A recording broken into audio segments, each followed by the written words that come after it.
Studio One News. Follow for latest updates. Link in description.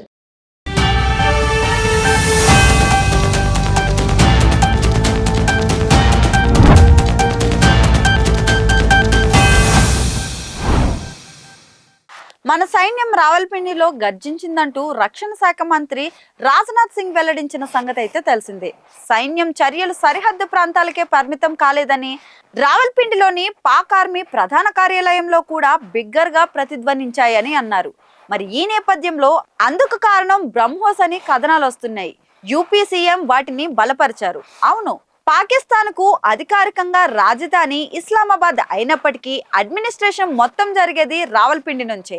ఇక్కడ Pakistan army chief office నుంచే ఆదేశాలు వెళ్తుంటాయని అంటారు. ఈ క్రమంలో శుక్రవారం సరిహద్దుల్లో పాక్ చేసిన పనులకు శనివారం తెల్లవారుజామున పాక్లోకి ఈ కుంభస్థలాన్ని లక్ష్యంగా చేసుకుని భారత్ అయితే విరుచుకుపడింది. ఇక్కడే పాకిస్తాన్ వాయుసేనకు చెందిన మొబిలిటీ కమాండ్ తో పాటు గగనతల రివ్యూయల్ ట్యాంకర్ల ఫైట్లు, హెవీ లిఫ్టర్లు ఇక్కడ ఉన్నాయి. మరి ఈ నేపథ్యంలో శనివారం తెల్లవారుజామున భారత అత్యాధునిక క్షిపణులు, గైడెడ్ మ్యూనిషన్, లూయిటరింగ్ మ్యూనిషన్ వాడినట్లయితే తెలుస్తోంది. ఈ క్రమంలో సియాల్కోట్ స్థావరాలపై మన యుద్ధ విమానాలు దాడులు చేశాయి. ఇందులో వైమానిక స్థావరాలు, రాడార్ సైట్లు, కమాండ్ కంట్రోల్ సెంటర్లు, ఆయుధ నిల్వ కేంద్రాలు అయితే ఉన్నాయి. ఈ క్రమంలో భారత్ వాడిన ఆయుధాల్లో BrahMos supersonic cruise missile ఉండే అవకాశాలున్నాయని ఓ జాతీయ పత్రికా కథనంలో అయితే పేర్కొంది. ఇదే సమయంలో యుద్ధ రంగంలో దీన్ని ఉపయోగించడం ఇదే తొలిసారి కావచ్చని పేర్కొంది. ఇందులో వైమానిక స్థావరాలు, కమాండ్ కంట్రోల్ సెంటర్లు, రాడార్ సైట్లు, ఆయుధ నిల్వ కేంద్రాలున్నాయి.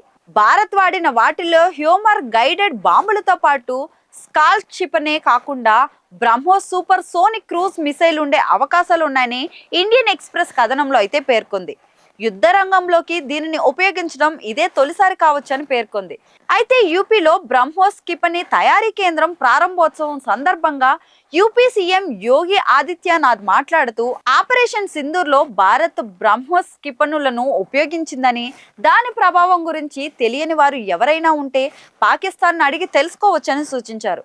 దీంతో నిమిషాల వ్యవధిలోనే పాకిస్తాన్కు చెందిన కీలక స్థావరాలను భారత్ ధ్వంసం చేయడంతో ఆ దేశంలో గుబులు రేగడానికి కారణం ఈ బ్రహ్మోస్ అన్న మాట అని అంటున్నారు.